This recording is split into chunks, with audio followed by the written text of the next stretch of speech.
Oi, turma do livro Alânia, Áureo Gonçalves, no capítulo 22, Revolução Espiritual. Antes de começar a leitura, já vou explicar para vocês. Eu não tô legal da garganta.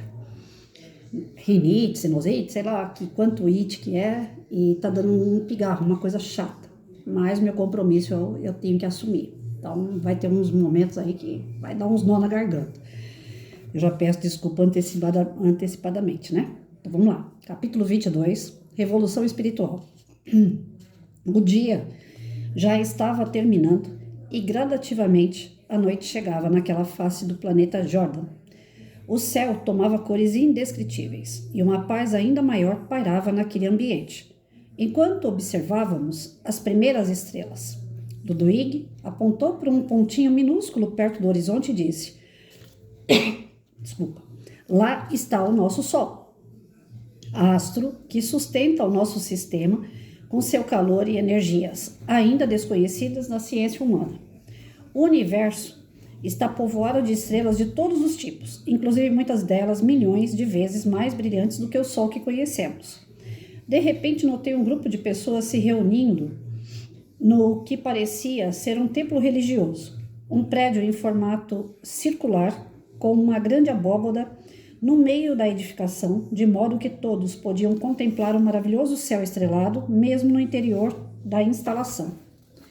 Aquelas pessoas estão participando de algum tipo de culto? Indaguei.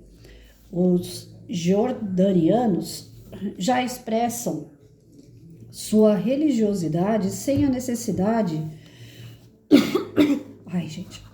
de religiões organizadas.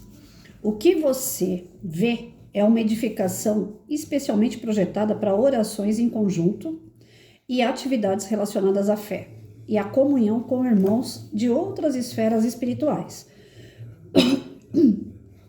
Quer dizer que não há religiões distintas? Não. Há alguns séculos, a ciência comprovou a imortalidade do espírito, a reencarnação, a vida em outros planetas e a possibilidade de comunicação com seres desencarnados.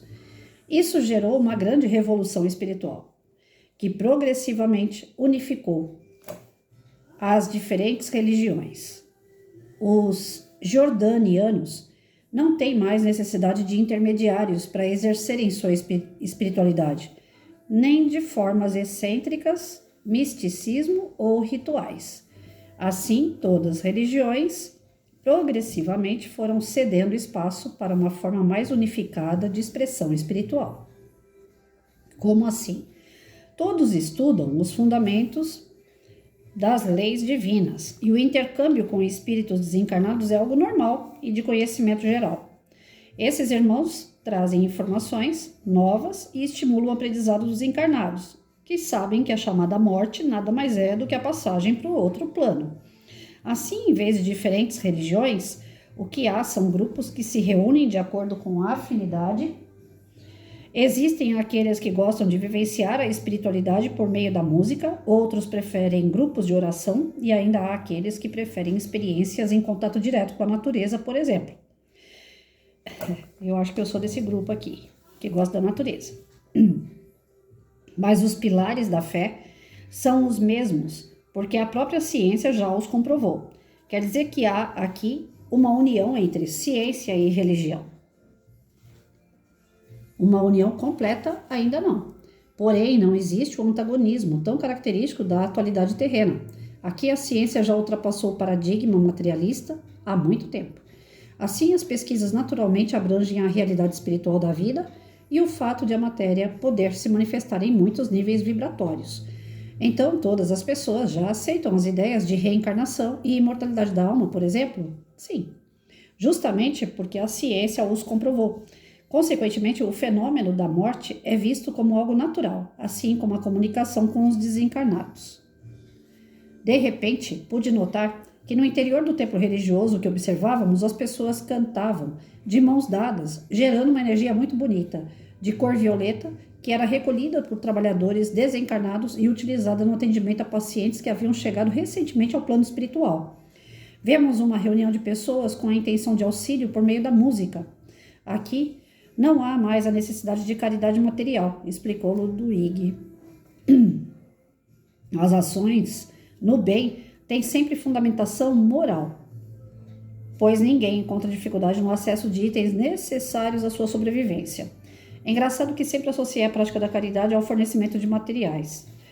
Como ensinam eminentes guias da humanidade por meio dos livros de Allan Kardec que você tem estudado, a caridade abrange benevolência, indulgência e o perdão às ofensas. É o amor em ação.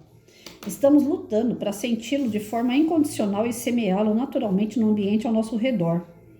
Como uma flor espalha seu perfume de forma contínua e espontânea. Uma bela metáfora, Ludwig. Espalhar amor de forma espontânea, sem querer nada em troca, mas simplesmente por ser algo de sua própria natureza. Exato.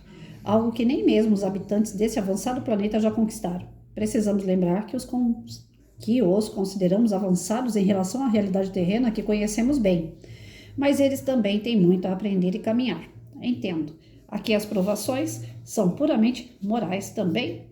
Ainda há provações materiais, pois existem doenças físicas, mentais, assim como ocorrência de acidentes. Porém,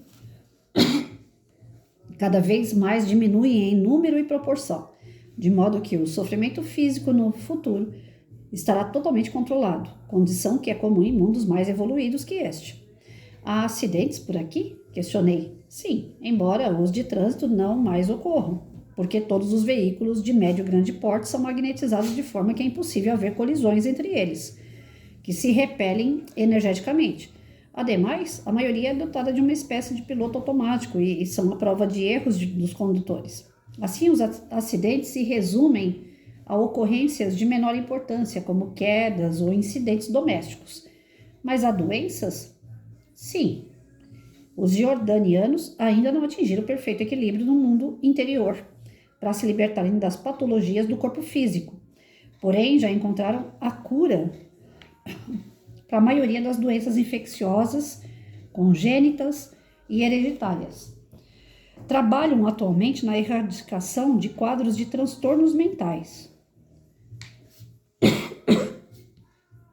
doenças neurológicas e autoimunes. Transtornos mentais? Sim. Sim, Lucas. Ainda vemos quadros de ansiedade e depressão, por exemplo, embora sejam usualmente leves e sem consequências drásticas. E Ludwig continuou agora mudando o foco da explicação. Certas peculiaridades deste planeta regenerado são difíceis de entender, por estarmos excessivamente presos aos paradigmas e ideias vigentes na Terra. Crescemos acreditando que as coisas não podem ser diferentes do que são. E quanto mais envelhecemos, mais temos certeza de que o mundo não poderia ser diferente do que é. Banalizamos e neutralizamos a existência de todo tipo de injustiça e maldade, como se isso fosse normal. Porém, o grau de tecnologia que temos hoje, muita coisa já poderia ter mudado, se a humanidade terrena aplicasse o que o Mestre Jesus vem ensinando há mais de 2000 anos. Mas a existência do mal sempre está presente na trajetória dos mundos e consciências. A fase da ignorância é inevitável, pois o Criador, em seu amor infinito, nos deu a possibilidade de crescer por nosso próprio esforço. Porém, acredito que a Terra poderia estar melhor, em melhor situação, com o nível de conhecimento atual. Mas isso é apenas uma opinião particular. Nós, desencarnados, não temos acesso a toda a verdade, como muitos acreditam. Contemplando as pessoas que saíam da reunião espiritual, todas se abraçando e sorrindo alegremente, ponderei. Estou sinceramente espantado com a existência de uma sociedade com este nível de organização. Sempre fui muito pessimista quanto a isso, crendo que o ser humano só conseguiria viver em grupo de forma precária, com leis pesadas, impondo uma convivência minimamente civilizada, tendo em vista nossa natureza egoística.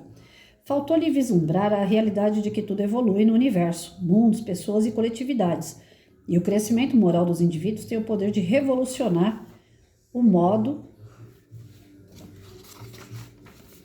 de vida social, política e econômica.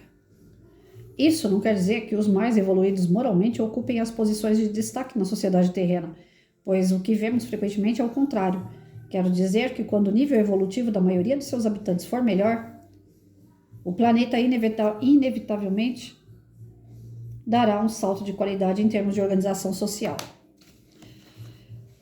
Tá difícil falar, mas vamos lá. Estou me esforçando. Essa revolução espiritual que Ludwig cita aqui é algo que nós estamos passando aqui na Terra. Nós estamos vivendo uma revolução espiritual todos os dias. Todos os dias é dado pra gente a oportunidade de nos melhorar moralmente. Então é uma revolução espiritual.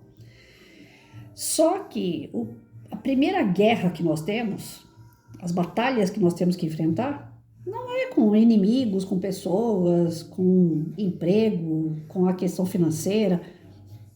A maior das batalhas que nós enfrentamos diariamente é conosco. São as dúvidas, os medos, os anseios, as frustrações. Nós somos o nosso pior inimigo, porque nós temos um negócio chamado livre-arbítrio. Se Deus não tivesse dado livre-arbítrio, a gente já era perfeito, já tinha nascido perfeito.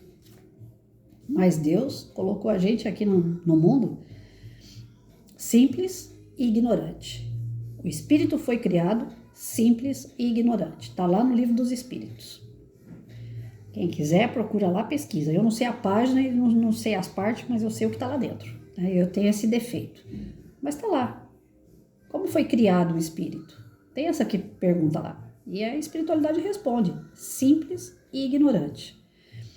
Como que progride o espírito? Através do seu livre arbítrio, sua livre escolha. À medida que nós escolhemos o melhor, que nós fazemos o melhor, nós evoluímos moralmente. Evoluindo moralmente, nós tornamos o lugar, as situações, nosso emprego, nossa casa, as condições financeiras, nós tornamos melhor. Porque nós estamos evoluindo aqui dentro primeiro. O processo começa de dentro para fora. Se o ambiente onde eu estou não está legal, é porque tem algo em mim que ainda não está legal. Aquele ambiente é necessário para que eu aprenda, para que eu passe por aquela batalha e vença. Alguns ambientes e pessoas, a tendência quando a gente bate no egoísmo, no orgulho, a tendência é a gente se fechar, se isolar, fugir daquela situação. Não sabe enfrentar moralmente melhor, a gente acaba ficando igual ou pior àquele ser que está cutucando a gente. E aí a gente falha na nossa missão e não é aprovado na nossa lição. Para ser aprovado, nós temos que ser resignados. Para ser aprovado, nós temos que ter compreensão do problema e resolver e não agravar. Mas porque nós fazemos escolhas erradas, nós agravamos os problemas. A nossa condição de organização social, a nossa condição financeira, a nossa condição política é um reflexo do que nós interiormente somos, enquanto espírito e moral que nós temos. Quando nós passamos a ser melhor enquanto pessoas, enquanto moralmente mais desenvolvido enquanto espírito, a tendência em tudo em volta também é de crescimento, é de aprimorar. E essa troca faz com que a gente cresça ainda mais. Mas Jesus disse, ou você aprende pelo amor ou aprende pela dor. Então nós estamos ainda pela dor. Aqui em Jordan, tem dor, tem sofrimento? Tem, mas bem menos do que nós aqui. Porque eles já evoluíram um bocado, moralmente. E o reflexo dá na sociedade que eles têm. No planeta que eles construíram de regeneração. Então ele fala que tem acidentes no Jordan? Tem, mas não é de colisão de carro, por exemplo. Aqui o que mais mata a pessoa é trânsito. Pedestre que passa fora da faixa, não obedece os sinais de trânsito. É motorista com o carro bêbado, que quer ultrapassar o outro, que quer ser mais esperto. É carro com mais potência competindo com outro que tem menos potência. Aí ele quer mostrar que ele é o tal. Aí ele colide, porque ele perde o controle do volante. O que mais mata a gente aqui? Trânsito. Porque aqui quem conduz o carro somos nós. Lá em Jordan, eles conduzem o carro, porém é por energia. Então, a própria energia dos carros, quando sente que vão aproximar um do outro, eles se repelem, eles se afastam. Então não tem colisão. Olha que interessante. Aqui deveria ter aquelas borrachas, sabe? Que tem nos parquinhos, aqueles carrinhos de bate-bate. Eu acho que para o motorista não se dar mal aqui onde a gente vive, nesse planetinha doido, deveria ter aquelas borrachas em volta. Porque é impossível. Como o cara consegue bater à toa? Tudo é motivo de problema de trânsito. E quando não é uma guerra entre carros, a guerra entre carros acaba saindo na cintura de alguém que anda armado e dá tiro no outro a troco de nada, só porque olhou feio. Só porque não deu certo, esqueceu de dar certo. As pessoas se matam no trânsito, de todas as formas. Nesse planeta, não. Nesse planeta, o que vai existir são acidentes domésticos, bem dizer, pelo que eu entendi aqui. Sobe numa escada para pegar alguma coisa no alto, cai da escada, é um acidente. Então é algo que a pessoa precisava passar ali, mas é brando, tranquilo, dá para passar rápido. Não existem, né, pelas observações que eu fui fazendo, a religião deles, por exemplo. A religião deles não é mais católica, budista, hinduísta e não sei o que lá. Não. A religião deles é única. Todos acreditam em reencarnação, todos acreditam em vida após a morte. E foi dito, através de Jesus e através da espiritualidade, pelo espiritismo, que o espiritismo seria essa revolução espiritual. Ele ajudaria muito nessa revolução espiritual. Porque o espiritismo ele não é tido totalmente como uma religião. Ele é religião, ciência e filosofia. Então você reflete, você pensa, repensa. Você não tem que abraçar as ideias que chegam pelo espiritismo e falar, vou seguir. Não. Você vai seguir de acordo com o teu raciocínio, de acordo com a coerência daquilo que você realmente acredita. Você não vai lá para falar assim, não, eu acredito em Deus, tá? Mas quem é Deus? Ah, não sei, mas eu acredito. Não. A nossa fé dentro do espiritismo é uma fé raciocinada. É estudado. E depois vem a ciência e comprova. A ciência está do nosso lado. Ah, mas não está do lado das outras religiões? Tá, mas elas não usam. Elas falam, mas o argumento é fraco. Tem religião que existe desde que o mundo é mundo, não é isso? E ela só consegue os fiéis pelo medo. Se ela falar a real, ela perde os fiéis dela. Porque tudo aquilo que ela ensinou, todos esses períodos, desde a era de Jesus para cá, cai por terra. Se ela for agora arregar e falar assim, olha, a gente acredita em reencarnação. Olha, a gente acredita em vida após a morte. Tudo o que ela pregou a vida inteira cai por terra. Porque ela tem o poder de mandar alguém para o céu e para o inferno. Mais ninguém. Ela tem o representante de Deus na terra. E mais ninguém. Ela está certa e mais ninguém.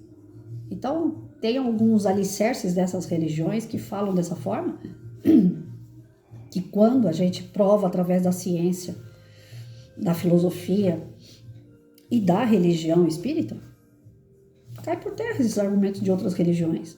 E não é que nós somos melhores. O espírita não é melhor que ninguém. Mas ele tem uma compreensão maior do que os outros. Cá para nós, se eu tivesse encontrado uma outra religião que tivesse mais explicação que o espiritismo, eu já tinha saído do espiritismo e entrado em outra religião. Chico Xavier falava assim, eu só sou espírita porque fala de Jesus. Se não falasse de Jesus, eu não sou espírita. Chico Xavier. Eu só estou na doutrina porque fala de Jesus. Então ela é verdadeira. Nós seguimos Jesus. Quando a gente fala para as pessoas, eu sou espírita, tem muita gente que fica, Deus me livre, macumbeiro. E mesmo que fosse lá da Umbanda, Candomblé, se fosse espiritualista, a gente merecia respeito. Cada qual está no seu degrau de evolução, no seu grau de evolução. Tem pessoas que precisam de rituais para acreditar. Tem pessoas que precisam de santos, de imagem para acreditar. Tem pessoas que precisam de música para acreditar. Os louvores. Tem pessoas que precisam estar no meio da natureza para ver o que é natural, o que foi criado por Deus para acreditar. Estou eu aqui. Tem pessoas que não precisam ver, nem sentir, nem ouvir nada e acreditam. Cada um está num grau de evolução. Ninguém está errado. Ninguém. Está todo mundo certo.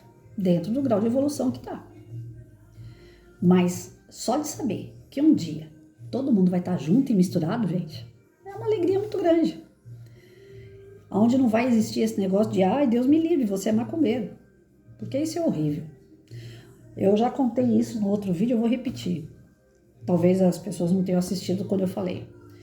Eu era professora na época de geografia, de história, USPB, educação moral. E aí eu estava na escola, veio uma fichinha que o diretor deu, que ia começar a ter aula de religião na escola.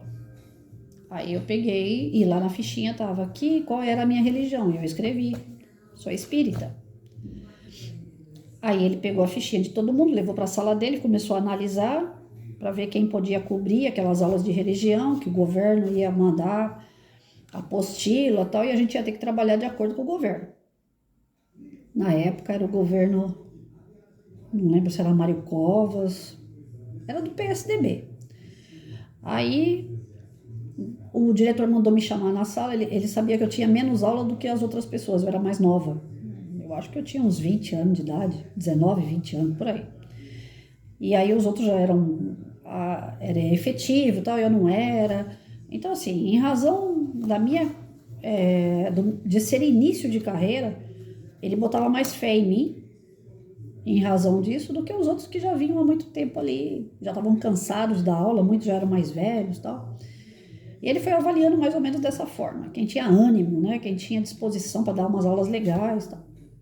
Eu fiquei super lisonjeada quando ele me chamou e falou essas coisas. Mas ele me deixou hiper, mega constrangida e triste, porque ele falou para mim assim, Patrícia, adoro o seu jeito de dar aula, você atinge a molecada, você fala a mesma língua que eles e tal, mas na ficha aqui você colocou espírita, menina. Aí eu não posso te pegar para dar aula. Eu falei, mas por quê? Ele falou assim, porque a aula de religião vai estar ligado aos dogmas da católica. A base vai ser da católica. Nós vamos estudar a Bíblia. Aí eu falei, mas isso não deveria ser aprovado por lei? Porque eu vou ensinar catolicismo para quem é budista? Para quem é espírita? Para quem é espiritualista? Porque aqui dentro da sala de aula, a molecada, cada qual está numa religião diferente.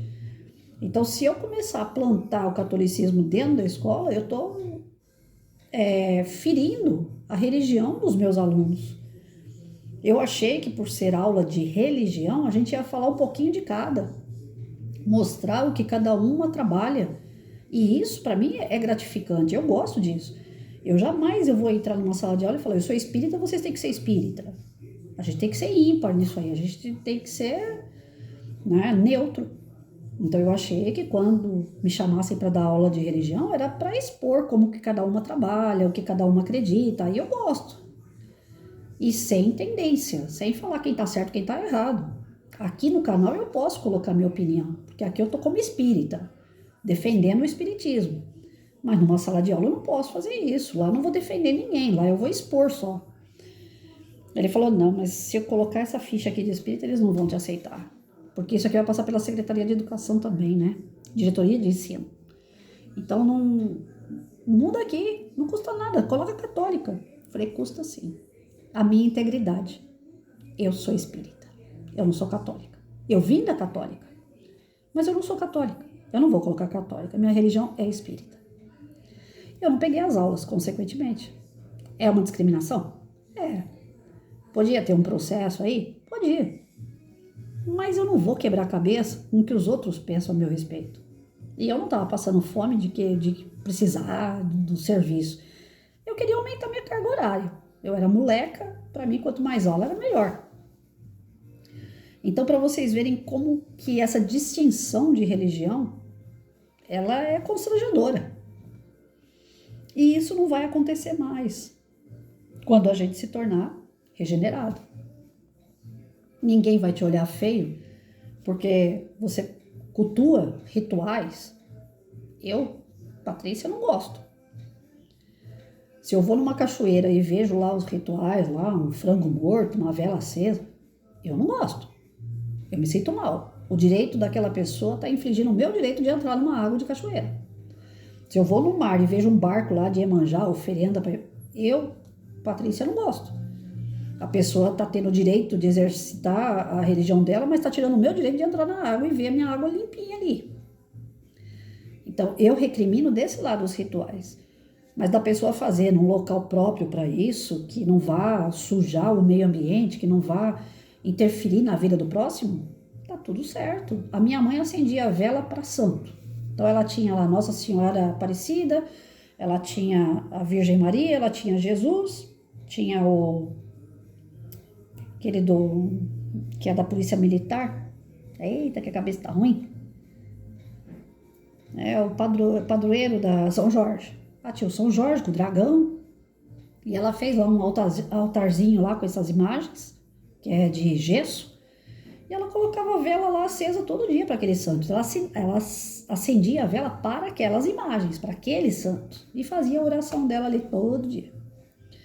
Cultuava santo. Na minha casa, onde vocês andarem, aqui tem foto, tem imagem, tem escultura, tem quadro. Francisco de Assis. Mas vocês não vão me ver diante de uma imagem dessa fazendo oração. Porque a imagem que eu tenho em casa, vários Francisco de Assis, de tudo que é tipo que vocês podem imaginar, não é para eu orar para Francisco de Assis. Sabe quando você tem... Eu tenho um painel aqui com a foto do meu filho, foto do meu marido, foto do meu melhor amigo, foto do meu cachorro. Então, é um momento que eu olho para as fotos e me dá aquela alegria. Eu solto um sorriso porque eu vejo aquela imagem, aquela foto. Então, quando eu vejo Francisco de Assis espalhado pela minha casa, eu me sinto em paz, porque eu conheço a história de Francisco, eu me identifico com a história dele, então ele me dá aquela força através da imagem, eu sinto aquela alegria. É como se eu estivesse vendo a foto do meu marido, de um amigo. Francisco de Assis, para mim, representa isso. Algo que me faz bem. Mas eu não vou parar na frente de uma imagem e ficar orando para ela, porque essa parte que a católica me ensinou, para mim não fazia sentido. Então eu não estava naquele grau ali de adorar a imagem. Eu tenho essas imagens em casa, porém em forma de foto, de escultura, de arte, mas não para adorar. É apenas símbolos, é apenas uma referência para que eu possa me manter em paz. Quando está faltando alguma coisinha aqui dentro, que eu bato o olho na imagem, eu lembro de um episódio de Francisco, de uma lição dele. É como se fossem recadinhos dentro de casa, que quando falta alguma coisa, eu bato o olho naquele recado ali e eu me coloco de volta no meu posicionamento na linha, né? Eu volto a ficar na linha. Aqui tem um quadro de frente para mim aqui que eu coloco recados. Eu tenho um planner que eu coloco recados. Então, uma foto de Francisco para mim é como se fosse um recado, vamos dizer assim.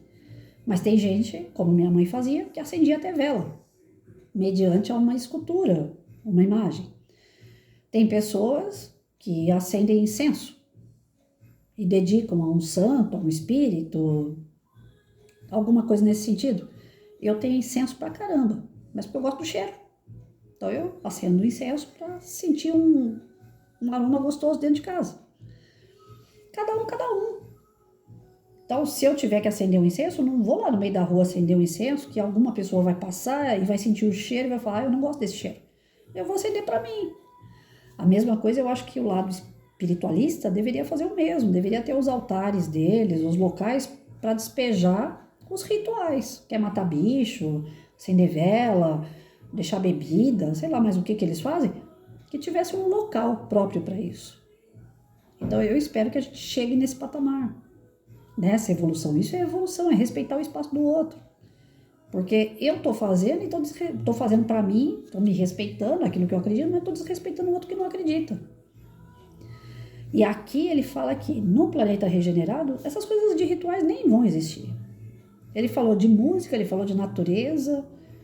O que mais que ele falou aqui? Ó, existem aqueles que gostam de vivenciar a espiritualidade por meio da música, outros em oração, outros em contato com a natureza. Ele não falou em rituais aqui. Então, a gente vê que existe um progresso, que essa história do ritual, na verdade, não é necessário. Quando a gente já tem na cabeça que para eu me ligar com o espírito basta eu pensar, então eu não preciso mesmo de ritual. Vamos supor que eu seja espiritualista, que tem um santo, que eu deposito uma bebida para ele lá, em troca, ele faz o mal para uma pessoa que eu não gosto. Se eu tenho ligação direta com esse santo, eu não preciso dar bebida para ele. Eu só falo para ele, aí, vamos fazer mal para aquela pessoa ali? Eu quero que ele morra, eu quero que ele caia de uma escada. A partir do momento que o teu pensamento está acionando um espírito que é tão negativo quanto você, e ele se compraz com coisas ruins, ele não precisa ganhar nada em troca, ele vai lá e faz a maldade de graça. É assim que funciona, porque o espírito ruim ele não precisa ganhar nada em troca. a troca dele, o ganho dele, já é a própria maldade. Então o ritual é desnecessário. E só pega a macumba, vamos dizer assim, né? Em quem eles estão oferecendo o mal, para quem está despreparado, para quem não está em vigilância.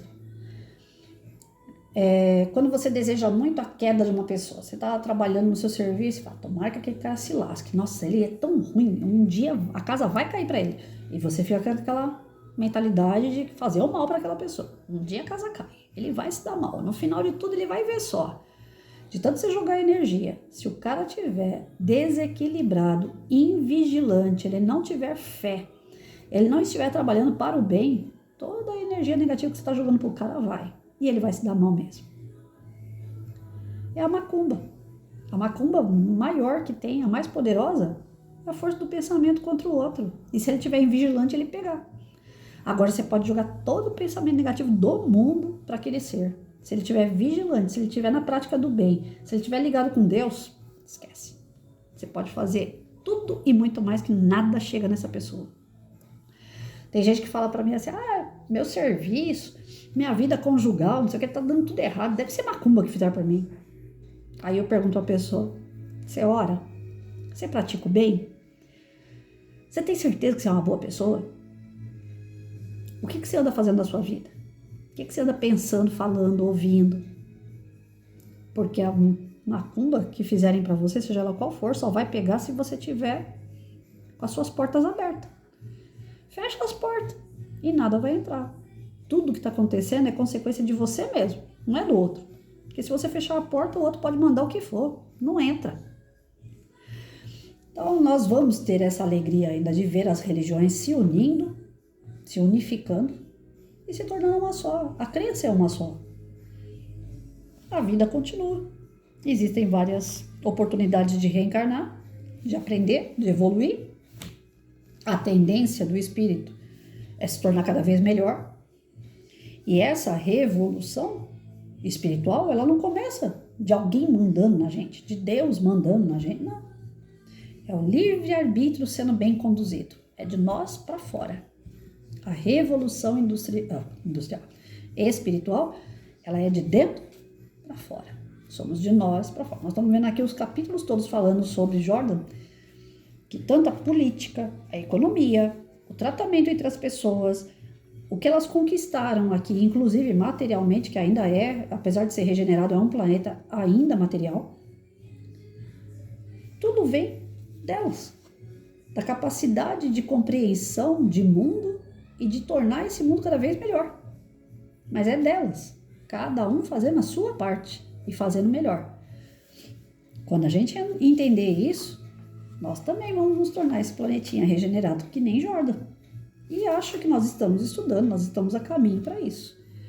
Ou vocês pensam que só eu e vocês aqui no canal é que temos essa grande sorte de estudar, de compreender e de querer que as coisas evoluam.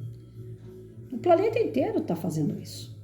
Muitas pessoas estão fazendo uma verdadeira revolução mesmo espiritual. Muitas estão sendo mais irmãs, mais cúmplices, mais amigas, mais solidárias, mais caridosas, menos egoístas, menos orgulhosas, porque são os dois cravos que, enfiado na gente, atrapalham a gente a se desenvolver. É o orgulho e o egoísmo. A partir do momento que esses dois males aí, esses dois males forem extirpados da gente, que a gente conseguir arrancar isso de dentro da gente, nós vamos começar a enxergar as pessoas como verdadeiros irmãos. E quando isso ocorrer, aí sim, a empatia, fazer ao outro o que gostaria que fizesse com você, o amor despretensioso, sem querer nada em troca. Não vamos mais ficar melindrados quando alguém não valorizar aquilo que nós fizemos. Nós fizemos. Se o outro valorizar, bem. Se não valorizar, amém. O que conta é o que nós fizemos. Não vamos ficar melindrados com o que os outros pensam ou deixem de pensar a nosso respeito. A gente não vai se importar com a opinião. Eu escuto o Pablo Marçal falar algumas coisas assim, e tem tudo a ver com aquilo que eu penso. É incrível. Eu nunca tinha ouvido falar nesse cara por causa do Rio Grande do Sul. Eu comecei a ouvir.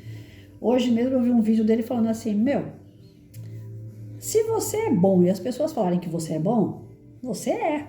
Então você não tem que se importar. Se falarem que você é mal e você é bom, você não é mal e você tem consciência disso. Então você também não tem que se importar. Então o que os outros vão falar de você, não importa. E a gente ainda se melindra com o que os outros falam de nós, o que os outros pensam sobre nós. E a gente não tem que se importar. Agora, quando você coloca sua cabeça no travesseiro e vai dormir, aí sim a sua consciência vai te apontar se você é bom ou se você é ruim. Naquele momento de reflexão, será que eu fiz coisa legal? Será que eu tenho que mudar? Será que eu tenho que melhorar? Será que aquilo que eu fiz não podia ter sido diferente? Se a tua consciência acusar que você não é bom o suficiente como você gostaria, está na hora de mudar. É você que vai buscar isso. Não é a opinião dos outros que vai contar. A vida inteira eu fui apedrejada, a vida toda, principalmente profissional. Essa professora é autoritária, essa professora é chata, essa professora exige demais, essa professora está pensando que ela é o quê? E eu continuei fazendo meu trabalho do mesmo jeito, independente do que falaram. E o resultado está aí. Tem alunos até hoje, com 30, 35 anos de idade, que me obedecem, me respeitam, sabe como é que eu sou. Outro dia tinha um vídeo que eu coloquei no Face, brincando. Um amigo meu me levou no mercado e era Dia das Mães. Aí uma das meninas que eu dei aula mandou um recado para mim: você é muito importante para mim, eu te amo, mesmo não estando muito presente, eu não deixo de pensar em você, eu gosto muito de você, não sei o quê. E eu tava dentro do mercado e comecei a chorar. Só que eu não vi que ele tava filmando. Aí eu escutando o que a menina tava falando a meu respeito, e eu comecei a chorar dentro do mercado, meu amigo, né? Aí quando eu olhei pro lado, eu vi que ele tava filmando. Aí, de choro, emoção, aquela coisa toda gostosa, eu peguei e xinguei ele. Ai, você com essa câmera, pelo amor de Deus, vai para aquele lugar, né? Mas amigo, não tava brava, é que é o meu jeito, né? Aí falei, vai a merda. Aí uma outra aluna, eu peguei e postei esse vídeo no Face, brincando com todo mundo. Falei, eu não posso ter sossego, gente, eu não posso nem me emocionar, porque o outro não dá sossego, fica com essa câmera aí me filmando o tempo todo, com aquele nariz vermelho, chorando no meio da rua, pagando mico. Aí uma outra aluna que não tinha nada a ver, ela viu a postagem no Face, ela escreveu, professora, igualzinha como sempre, né? No mesmo pé que a senhora tá ali feliz, toda dengosa, daqui a pouco a senhora manda a gente a merda. Então, os meus alunos estão acostumados com esse meu jeito doido de ser. No meu pé, que eu tô ali alegre, feliz, né? Ai, que bonitinho, que fofinho, não sei o que, daqui a pouco, porque aí eu olhava caderno, eles já sabiam que ia ser sempre assim. Ai, que bonitinho isso aqui, ai, que certinho, olha, parabéns, não sei. Opa, por que você fez isso daqui? Não, mas isso aqui tá errado, isso aqui eu não ensinei. Você não prestou atenção por quê? Então, eu tenho sempre isso, né? Eu não consigo seguir uma linha de raciocínio e continuar ela. Se eu tiver vendo as coisas certas, é que parabéns, bonitinho, enfim, tudo indo. Mas se eu ver alguma coisa de errado, eu já engrosso a voz e, opa, peraí, isso aqui eu, né? Aí eu vou exigir, aquele lado autoritário. Eu sempre fui assim. Não sei se é certo, se é errado, mas deu certo. A molecada me obedecia, a molecada tinha respeito, tem até hoje. É um jeito tosco de ser? É, mas pro bem. Agora tem gente que tem um jeito tosco que diminui o outro, que agride o outro. Então eu sempre fui pela palavra. O que vale não é o que e como você está fazendo. É a intenção do que você está fazendo. Os fins não justificam o meio, não, mas os meios justificam chegar lá no final. Então nós estamos no meio.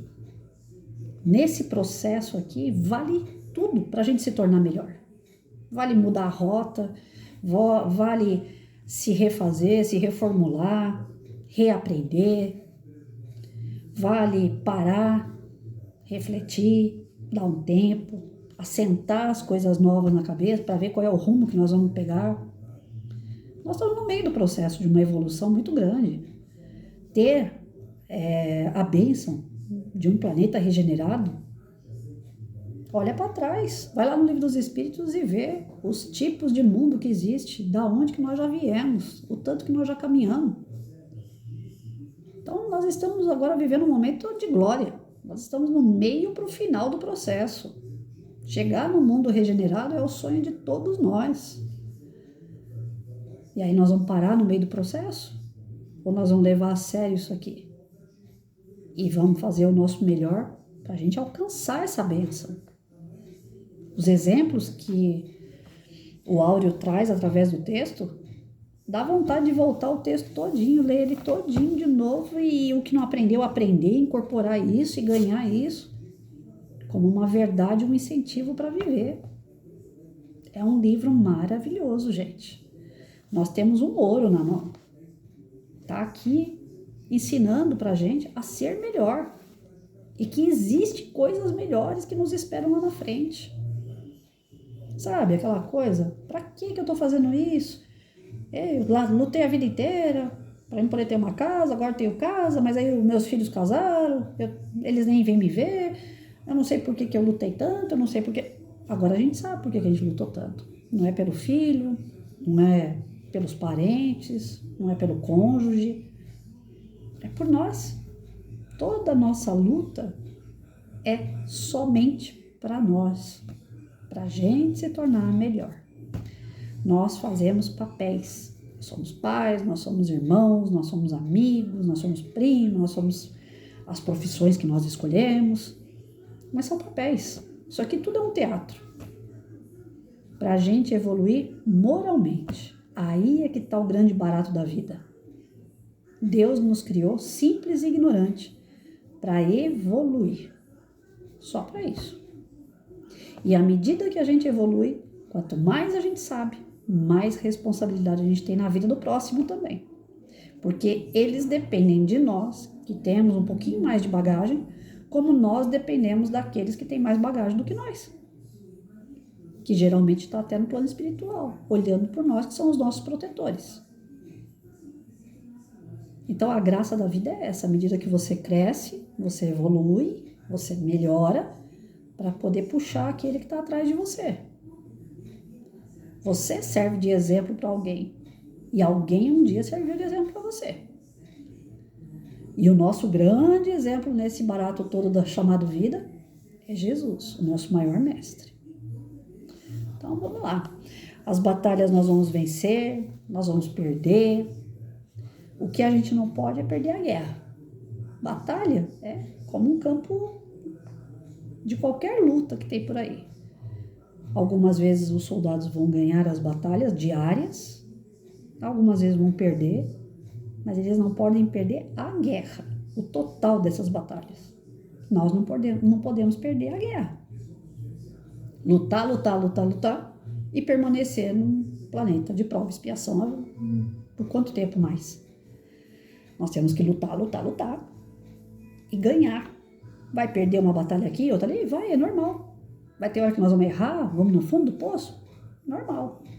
Mas a gente não pode perder a guerra. A gente tem que vencer isso daí, para chegar nesse planetinha de regeneração que tanto a gente sonha.